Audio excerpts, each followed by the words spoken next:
Students, तो हम last class में इलेक्ट्रिक फ्लक्स किया था और हमने कहा था हमें इस क्लास में जो है गॉस थ्योरम करना था। तो गॉस थ्योरम क्या है? गॉस थ्योरम का statement first of all I am going to define. Gauss theorem states that the total flux through a closed surface is 1 upon epsilon naught times the net charge enclosed by a surface, यानी कि जो flux है 1 upon epsilon naught times q is the charge enclosed by the surface। कुछ किताबों में इसको हम जो है ऐसे ना पढ़ते, कुछ किताबों में ऐसा भी आपको देखने को मिलेगा कि फ्लक्स इज इक्वल टू हाँ भाई यहाँ पर q अपॉन में epsilon naught टाइम्स, कुछ इस टाइप का भी आप पढ़ने देखेंगे। और मोस्टली हम इसे ऐसे लिखते हैं या फिर by chance if you are denoting the charge by small q then small q upon में epsilon naught। देखो इस तरीके का स्टेटमेंट आपको देखने को मिलेगा। यहाँ पे जो है फाई का मतलब फ्लक्स होता है, लेकिन अगर E लगता है तो इलेक्ट्रिकल फ्लक्स और B लग जाता है तो मैग्नेटिक फ्लक्स।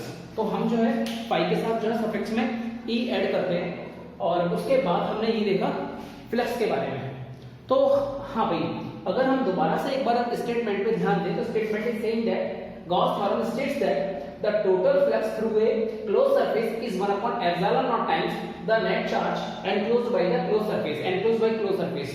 तो यहाँ पर हो क्या है, अगर मैं सपोज करूँ ये फार्मूला बड़ा ही मतलब एडवांटेजेबल है, क्योंकि अगर सपोज करो ये मैंने अपना एक स्फीयर ले लिया है और स्फीयर आप सबको पता है कि स्फीयर हमेशा क्लोज्ड होता है। अब इसके अंदर बाई चांस यहाँ पे चार्ज रखा है और वो 5 कूलम है। अब 5 कूलम चार्ज इसके सेंटर पर रखा हुआ है। अब सेंटर पर चार्ज होने की वजह से हमें एक फायदा ये होने वाला है यहाँ पर कि यहाँ पर इसका जो सरफेस है, इसके सरफेस पे जो इलेक्ट्रिक फील्ड होगा वो यूनिफॉर्म होगा और वो उस हम इलेक्ट्रिक फील्ड को निकाल सकते हैं। इस फार्मूले से निकालोगे।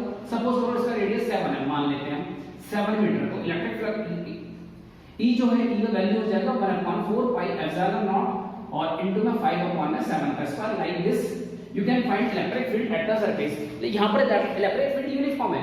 इसके बाद आप इसका जो है एरिया भी निकाल सकते हैं। ऐसा आपने निकाला 4/3 पाई r की क्यूब यानी कि 7 की क्यूब। तो ये जो केस है इस केस में आप E भी निकाल सकते हैं, S भी निकाल सकते हैं। इसके बाद अगर आप फ्लक्स के लिए जा रहे हैं तो फ्लक्स बराबर हो जाएगा आपका E, हाँ जी ES। और ES क्यों हुआ? क्योंकि अगर आप इसका छोटा सा पार्ट लेते हैं कहीं पर भी, या आपने इसका छोटा पार्ट लिया सरफेस का, एक तो इलेक्ट्रिक फील्ड यूनिफॉर्म है। और आप एक बात देखेंगे हमेशा इलेक्ट्रिक फील्ड यूनिफॉर्म होने के बाद अगर आप देखेंगे कि यहाँ पर इलेक्ट्रिक फील्ड की डायरेक्शन कैसी है, रेडिकली आउटवर्ड है। और आप देखेंगे सरफेस पे जो नॉर्मल डालेंगे वो भी रेडिकली आउटवर्ड आ रहा है। दोनों की डायरेक्शन यहाँ पर क्या है, दोनों की डायरेक्शन एक ही है। तो यहाँ पे इलेक्ट्रिक फील्ड आपका यूनिफॉर्म है। एंगल ई वेक्टर की डायरेक्शन में, तो एंगल जो इनके बीच का क्या होता है, जीरो होता है। तो यहाँ पे फ्लक्स सीधा सीधा ई और एस का मल्टीप्लिकेशन हो जाएगा। तो it is very simple case in which you can easily find the flux. लेकिन कई केसेस ऐसे होंगे जिनमें आप फाइंड आउट नहीं कर पाएंगे।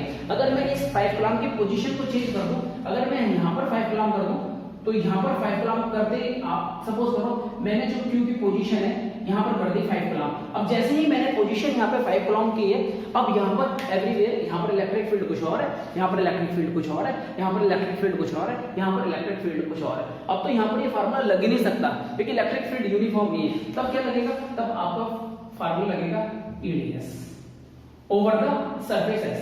लेकिन इसमें भी प्रॉब्लम क्या है कि चलो इलेक्ट्रिक फील्ड को पहले आप जो है किसी वेरिएबल फॉर्म में आपको रिप्रेजेंट करना पड़ेगा। ds को भी आपको किसी वेरिएबल फॉर्म में रिप्रेजेंट करना पड़ेगा। उसके बाद उसकी लिमिट वगैरह होनी चाहिए, तब आप इंटीग्रेशन कर सकते हो। That is very very complicated. तो यहाँ पर होता क्या है कि हाँ, इस कॉम्प्लेक्स सिचुएशन से बचने के लिए हमें जो है गॉस थ्योरम बड़ी कारगर सिद्ध हुई है। गॉस थ्योरम ने क्या कहा है कि अगर आपके पास कोई भी क्लोज सरफेस है और उस क्लोज सरफेस के दौरान अगर आपको इलेक्ट्रिक फील्ड निकालना है, I am really sorry not electric field, अगर आपको इलेक्ट्रिक फ्लक्स निकालना है तो इलेक्ट्रिक फ्लक्स निकालने के लिए आप क्या करेंगे, आप जो है सीधा सीधा आपको ना तो एरिया कैलकुलेट करने की जरूरत है, ना इलेक्ट्रिक फील्ड निकालने की जरूरत है। सीधा जो आपका फ्लक्स होगा, फ्लक्स बराबर होगा जितना चार्ज इसने एनक्लोज किया है उसका एप्सिलॉन नॉट टाइम्स 75 में epsilon naught times such type of thing. ठीक है ना? ऐसा जो है किसने बताया गया? ऐसा गॉस ने बताया। हालांकि हमें पता है एप्सिलॉन नॉट की जो वैल्यू होती है वो कितनी होती है 8.85 into 10⁻⁻⁻²। तो by this we can evaluate the flux of an enclose surface. तो किसी भी एनक्लोज सरफेस का। अब हमने एक बात करी, सपोज करो यहाँ पर मैं इसकी बात करता हूँ this is the cuboid, okay. तो ये क्यूबॉइड है, इस क्यूबॉइड को मैंने लिया और यहाँ पर इस क्यूबॉइड के अंदर हमने देखा कि यहाँ पे 2 कूलम चार्ज इसके अंदर रखा है, यहाँ पर -4 कूलम चार्ज रखा है, यहाँ पर 2 कूलम रखा है, यहाँ पर 6 कूलम रखा है। तो जो टोटल चार्ज है, और हमसे किसी ने कहा कि इसका फ्लक्स बताइए, तो इसका फ्लक्स बताने से पहले मुझे टोटल चार्ज निकालना पड़ेगा, that is enclosed by the surface. And you can see here -4 coulomb plus 2 coulomb and plus 6 coulomb. If we go to find its total, 6 - 4 give you 2 and 2 and 2 4, so that's why total charge is 4 coulomb charge. 2 minute, 6 और 2 8 plus 4 क्या, तो हाँ जी 4 coulomb charge है total charge. तो यहाँ पर जो है इसका जो इलेक्ट्रिक फ्लक्स होगा 4/ε0 टाइम्स हो जाएगा। दूसरी बात ये है कि यहाँ पर हम एक बात और भी देखेंगे कि अगर यहाँ पर एक चार्ज और भी है 10 कूलम, वो बाहर है, तो हम क्या है, हम यहाँ पे गॉस थ्योरम की वजह से, हाँ गॉस थ्योरम की वजह से जो इलेक्ट्रिक फील्ड निकाल सकते हैं, वो केवल वही इलेक्ट्रिक फील्ड निकाल सकते हैं जो इन 3 चार्ज के वजह से, ये 3 चार्जों की वजह से प्रोड्यूस किया जा रहा है। इन 3 चार्जेस की वजह से जो प्रोड्यूस रिजल्टेंट इलेक्ट्रिक फील्ड है उसको हम निकाल सकते हैं। इसको हम कंसिडरेशन में लेंगे ही नहीं। और अगर कोई कहे कि इन चारों का रिजल्टेंट इलेक्ट्रिक फील्ड बताइए, तो उस केस में हमारी जो थ्योरी है, गॉस थ्योरम है, वो फेल हो जाएगी, वहां पर हम नहीं काम कर पाएंगे। तो इससे हमें कुछ नहीं लेना देना जब भी हम इलेक्ट्रिक फील्ड की बात करेंगे, यानी कि हम केवल और केवल गॉस थ्योरम से उसी इलेक्ट्रिक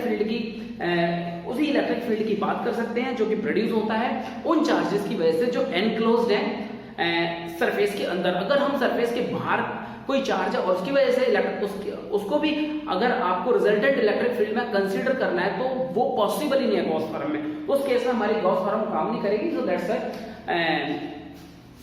मैं फिर दोबारा से एक बार रिपीट करूंगा कि अगर आपके पास कोई भी सरफेस है और वो क्लोज्ड सरफेस है, और अगर आपको उसको इलेक्ट्रिक फील्ड निकालना है, इलेक्ट्रिक फ्लक्स निकालना है, तो उसका जो इलेक्ट्रिक फ्लक्स होता है that is equal to 1/ε0 times charge enclosed by the surface. तो this is the way by which you can find the. इस लेक्चर में बात करेंगे कि गॉस थ्योरम के प्रूफ की बात करेंगे।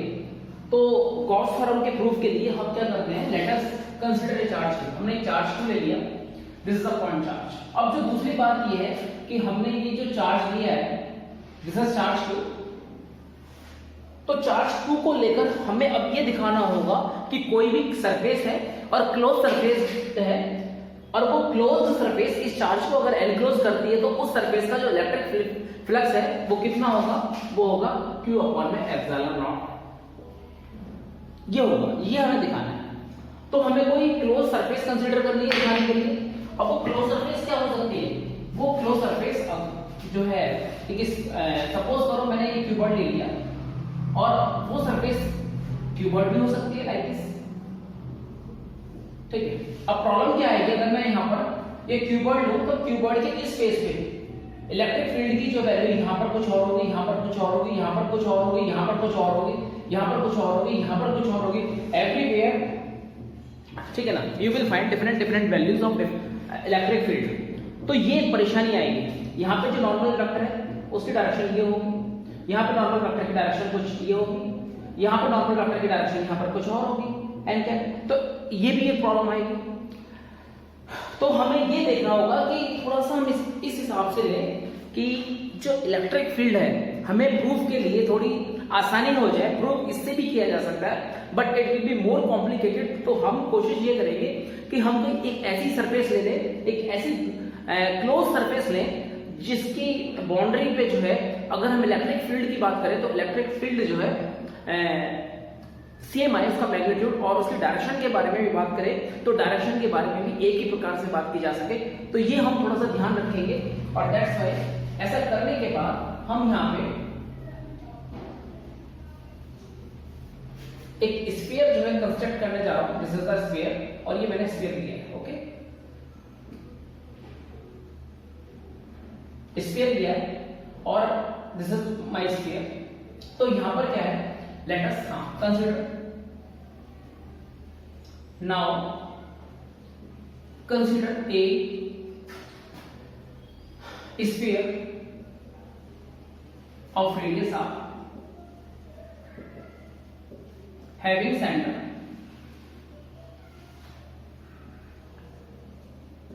on charge। मैंने इसका सेंटर कहां ले लिया, यहां पर ले लिया, दिस इज द सेंटर। ये हमने सेंटर ले लिया। अब यहां पे अच्छा ठीक है, it is a Gaussian surface. बच्चों ये गॉसियन सरफेस है। गॉसियन सरफेस का एक हाइपोथेटिकल सरफेस है। कैसी सरफेस है? एक हाइपोथेटिकल सरफेस जिसकी हम कल्पना करेंगे। यहां पर ये जो सरफेस मैंने लिया ये हाइपोथेटिकल सरफेस है। आप ये क्लोज सरफेस है, एक क्यूबॉइड भी हो सकती है, ये भी हो सकती है, सिलेंडर भी हो सकती है, जो भी मेरी हाइपोथेसिस में आ सकता है, जो भी मैं सोच सकता हूं, मेरी कल्पना में आ सकता है, उसको हम क्या बोलेंगे? Gaussian surface. तो ये मैंने कल्पना करी, एक क्लोज सरफेस ले ली और it is a Gaussian surface. Okay, अब हमने एक बात करी, अब हमें इसका फ्लक्स जो है कैलकुलेट करना है, और फ्लक्स को कैलकुलेट करने के लिए एक बात ये, let us consider a small areal element ds। आपने एक बहुत ही स्मॉल एरियल, यहां पर अगर मैं बात करूं बहुत ही small, it is very, this is ds। यहां पर जो है ठीक है, इसके ऊपर है, तो आपने यहां पर लिया है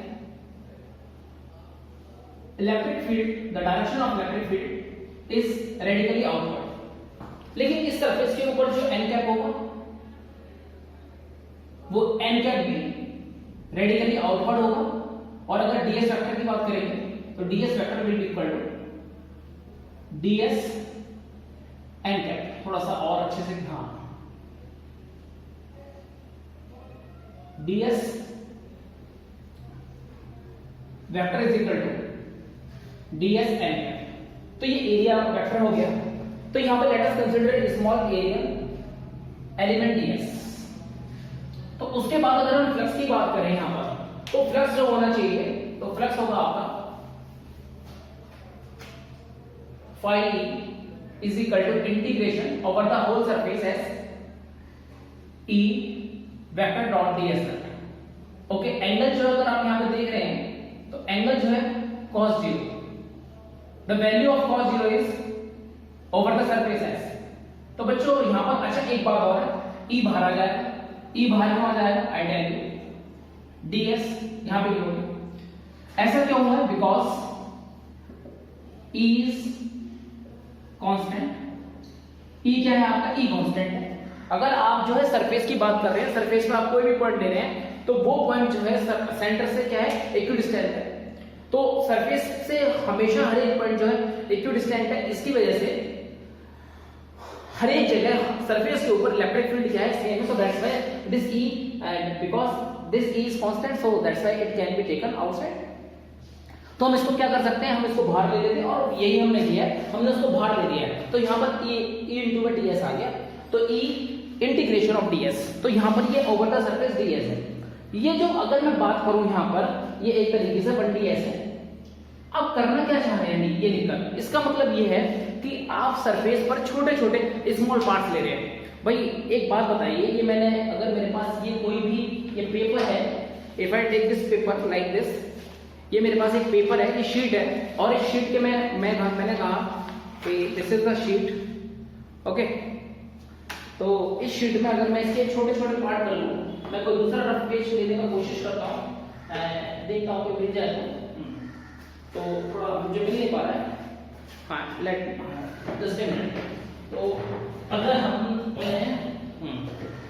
हमने ये लिया और इसका हमने ये पोर्शन लिया है, अभी इसको मैंने डिवाइड कर दिया, it is a small part, it is a small part, it is a small part, ये इसका स्मॉल पार्ट है, ये स्मॉल पार्ट है। There are so many parts drawn by me, you can see very clearly. Okay, 1 2 3 4 5 6 7 8 9 10 11, approximately 11 parts. तो अगर आप 11 parts के areas को जोड़ो, डिफरेंट एरियाज को, एट लास्ट आपको क्या मिलेगा? इस शीट का एरिया, इस शीट का एरिया मतलब ये लेंथ मल्टीप्लाई में ये विड्थ, तो लेंथ इनटू में विड्थ मिलेगा आपको। तो इट इज अ वे। तो लेकिन यहाँ पर जब आप समेशन कर रहे हो छोटे छोटे ds, छोटे छोटे पार्ट्स का, तो होपफुली आपको यहाँ से जो मिलने वाला है वो मिलने वाला है, आपको एरिया मिलने वाला है किसका? ये आपका आ गया EDS। ओके, आपके पास क्या आ गया एडीएस। बट आपको पता है ई का वैल्यू क्या होता है 1 में 4 पाई एप्सिलॉन नॉट क्यू और उसका डिस्टेंस आर का स्क्वायर। तो this is the formula of electric field. तो यहां पर ये आ गया। एक बात और, अच्छा ये थोड़ा सा रह गया ईडीएस, दिस इज ईएस और ईएस का मतलब surface area of the sphere और ये किसके इक्वल होगा ई मल्टीप्लाई में पाई आर स्क्वायर। तो आपके पास ये ई मल्टीप्लाई में पाई आर स्क्वायर आ गया। बट ई का पाई का वैल्यू, ई का वैल्यू कितना है, ई का वैल्यू 1/4 पाई एप्सिलॉन नॉट, हां जी ई का value 1/4 pi epsilon naught q upon में आर स्क्वायर। अब आप अगर ये वाला वैल्यू उठा के इसमें डाल दें फ्लक्स में तो आपको फ्लक्स कितना मिलेगा, मैं बात करता हूं। फ्लक्स जो आपको मिलने वाला है वो मिलने वाला है 1/4 pi epsilon naught q upon में आर स्क्वायर। Okay fine. तो ये आपने देखा और मल्टीप्लाई में क्या मिलने वाला है आपको इनटू में 4 पाई आर स्क्वायर। अब देखो 4 पाई से तो 4 पाई कैंसिल हो गए, आर स्क्वायर से आर स्क्वायर कैंसिल हुआ, तो बच क्या गया आपके पास बचा फ्लक्स इज इक्वल टू, हां flux is equal to Q upon में epsilon naught, that is the Gauss theorem. तो भैया ये जो था ये प्रूफ था किसका, गॉस थ्योरम का। तो in this way I am again defining Gauss theorem. कि गॉस थ्योरम ये है कि अगर कोई भी सरफेस है और वो किसी भी चार्ज को एनक्लोज कर रही है तो उसका जो इलेक्ट्रिक फ्लक्स होगा वो किसके बराबर होगा, क्यू अपॉन में एप्सिलॉन नॉट टाइम्स। अगर हम बात करें अभी यहाँ पे मैंने पहले इसको डिस्कस किया है, अगर हम बात करें कि यहाँ पर ये क्यू है, दिस इज अ क्यू, मतलब यहाँ पर क्यू है और आपने यहाँ पे एक सिलेंडर करा। सिलेंडर करने के बाद आपने कहा जिसका फ्लक्स क्या होगा, क्यू अपॉन में एप्सिलॉन नॉट टाइम्स। अगर आपने यहाँ पर जो है आप जो है सिलेंडर नहीं ले रहे, आप कुछ और ले रहे, आपने ये लिया कोई भी ये 3 डायमेंशनल कोई भी ये शेप है कोई भी, हाँ ये सरफेस है, हाँ और ये सरफेस क्या कर रही है, एनक्लोज कर रही है, किसको एनक्लोज कर रही है, चार्ज क्यू को एनक्लोज कर रही है। आपने कहा जी फ्लक्स क्या होगा, क्यू अपॉन में एप्सिलॉन नॉट। तो ये जो थ्योरम है बड़ी यूजफुल थ्योरम है। और अगला जो टॉपिक है हमारा वो है, अभी हम बताते हैं, देखिए हम डिडक्शन ऑफ कूलॉम्स लॉ की बात करेंगे फ्रॉम गॉस थ्योरम। तो अगर हम कूलॉम्स लॉ की बात करें तो कूलॉम्स लॉ ये होता है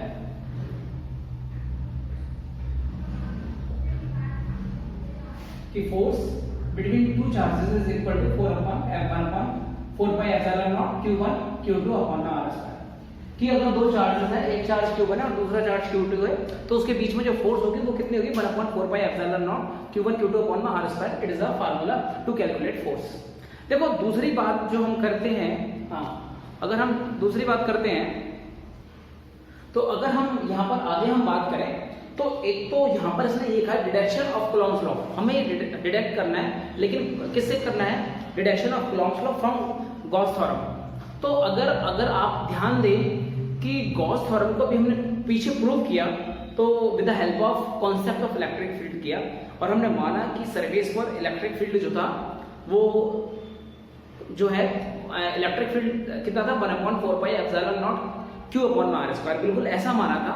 और कहीं ना कहीं वो इलेक्ट्रिक फील्ड का जो फार्मूला है वो कूलॉम्स लॉ से आया था, क्योंकि electric field is equal to force upon में चार्ज, कुछ इस टाइप का फार्मूला हमने इलेक्ट्रिक फील्ड के लिए पढ़ा है। तो एक तरीके से इलेक्ट्रिक फील्ड से कूलॉम्स लॉ से with the help of Coulomb's law हमने इलेक्ट्रिक फील्ड को इवैल्यूएट करा और with the help of electric field कहीं ना कहीं हमने जो है गॉस थ्योरम को प्रूव किया।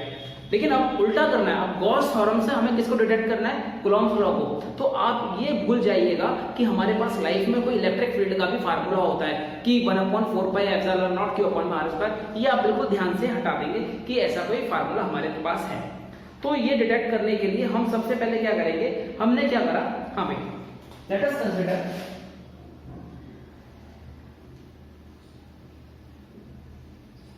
ए चार्ज Q1। तो आपने ये जो पॉइंट चार्ज है ये कंसीडर कर लिया और ये कंसीडर करने के बाद आप एक बात ये देखते हैं, ठीक है, और उसके बाद आपने क्या काम किया, इसके चारों तरफ एक गॉसियन सरफेस, हाँ draw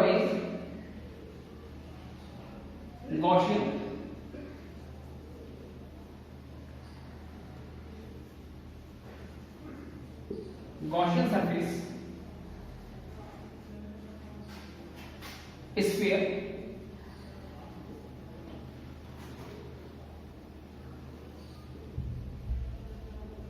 of radius r is drawn. तो ये हमने जो है इसको क्या करा है, ये हमने ड्रॉ किया, ठीक है। हमने जो है गॉसियन सरफेस हमने ड्रॉ किया, और ये गॉसियन सरफेस अब यहां पर अगर हम कोई भी एक ds ले, दिस इज माय ds, लेकिन ये जो स्मॉल एलिमेंट सरफेस एलिमेंट दिया तो ये यहां पर भी लेंगे, तो इसका जो अगर हम देखेंगे कि यहां से यहां का जो डिस्टेंस होगा वही डिस्टेंस यहां पर होगा। अगर हम इसको इधर ले तो सेम डिस्टेंस होगा, यानी कि यहां पर एक सिमेट्री मेंटेन हो रही है कि आप कोई भी अगर आप कोई भी यहां पे ds ले रहे हैं, सरफेस के ऊपर कोई भी स्मॉल ds ले रहे हैं, तो अगर कहीं और भी कहीं अगर आप स्मॉल ds ले रहे हैं तो उसका डिस्टेंस सेम आएगा, एवरीवेयर चार से सेम डिस्टेंस आएगा। तो यहां पर एक बात तो तय है कि बाई सिमेट्री, तो by symmetry I can say कि जो इलेक्ट्रिक फील्ड है is same in magnitude and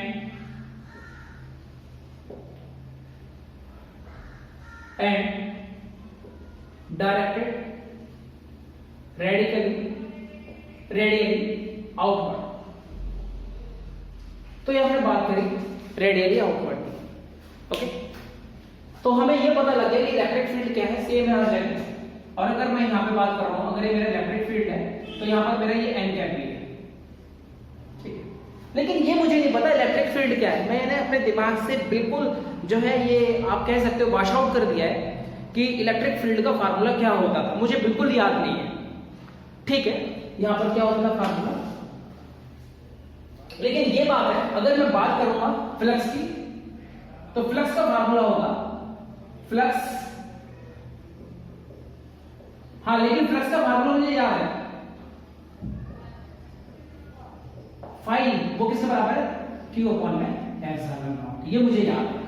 और रेडिकली, हाँ रेडियली आउटवर्ड क्यों लिया है मैंने, रेडियली आउटवर्ड इसलिए दिया है क्योंकि I have considered this charge as positive, मैंने इसको पॉजिटिव मान के चल रहा हूं। हाँ मुझे इलेक्ट्रिक फील्ड का कोई फार्मूला नहीं पता, बाई सिमेट्री मैंने ये बता दिया वो रेडिकली जो है आई सॉरी कि वो सेम इन मैग्नीट्यूड होगा ऑन द सरफेस और बाहर की तरफ होगा क्योंकि ये पॉजिटिव है, इतना आइडिया लगा दिया है। लेकिन उसका फार्मूला क्या होगा मेरे दिमाग में कुछ नहीं है, मेरे दिमाग में तो केवल गॉस थ्योरम है और गॉस थ्योरम से मैंने ये लिख दिया है, बात खत्म हो गई है कि flux of surface is equal to q upon में एप्सिलॉन नॉट टाइम्स, ये हमने लिखा और इसके अलावा हमें कुछ भी नहीं पता है। लेकिन हाँ चलो ये नहीं पता, हाँ फ्लक्स ऑफ सरफेस ये किससे आया है, और एक बात तो ये, और आप ये भी कह सकते हो ये तो मुझे गॉस थ्योरम ने कहा, लेकिन वैसे मेरे पास फ्लक्स का फार्मूला होता है, अगर मैंने यहाँ पे ds कंसीडर किया है और यहाँ पर इलेक्ट्रिक फील्ड होगा, क्या होगा मुझे नहीं पता, लेकिन कुछ तो होगा, वो मैंने ये ले लिया ओवर द सरफेस होगा कुछ इलेक्ट्रिक फील्ड, क्या होगा मुझे नहीं पता है, लेकिन मेरा इलेक्ट्रिक फील्ड क्या बच्चा यूनिफॉर्म है, और यहाँ पर ये n कैप है और मुझे रेडिकली आउटवर्ड है इलेक्ट्रिक फील्ड, इस सरफेस पे जो नॉर्मल है वो भी रेडियली आउटवर्ड है, तो यहाँ से दोनों के दोनों रेडियली आउटवर्ड है, तो यहाँ से मुझे ये भी पता लग गया है कि जब यहाँ पर मैं डॉट प्रोडक्ट की बात करूंगा तो यहाँ eds cos 0 आएगा, जो कि केवल कितना रह जाएगा eds। तो यहाँ पर ये अगली लाइन में यहाँ पर ये रहने वाला है इंटीग्रेशन ओवर सरफेस eds। आगे जो मैं करने वाला हूं आगे क्या होगा, तो यहाँ पे फ्लक्स की बात कर रहे हैं हम यहाँ पे, तो यहाँ पे फ्लक्स का आएगा E is equal to E बाहर और दिस, भैया ओवर द सरफेस एस कर रहे हो, स्फीयर के ऊपर छोटे छोटे टुकड़े ले रहे हो, तो E इंटू में 4 पाई आर स्क्वायर, यहां तक तो याद है, लेकिन ठीक है बट बाय, लेकिन आप अगर बात कर रहे हैं गॉस थ्योरम की, तो गॉस थ्योरम कहती है फाई E अपॉन में Q अपॉन में एप्सिलॉन नॉट, ठीक है भाई। ये किसने कहा, ये गॉस ने कहा। तो अभी आपने कहा कि भाई ये तो फ्लक्स इसके इक्वल होता है, अब ये गॉस ये कह रहा है, तो यानी कि 10 हमारा जो कंक्लूजन है, so we conclude E 4 pi R square is equal to Q upon में epsilon naught. 4 pi R square को आप उधर ले जाओ, 1/4 pi epsilon naught Q upon में आर स्क्वायर, तो आपको पता लग गया इलेक्ट्रिक फील्ड है। तो so if a charge q2 is placed on surface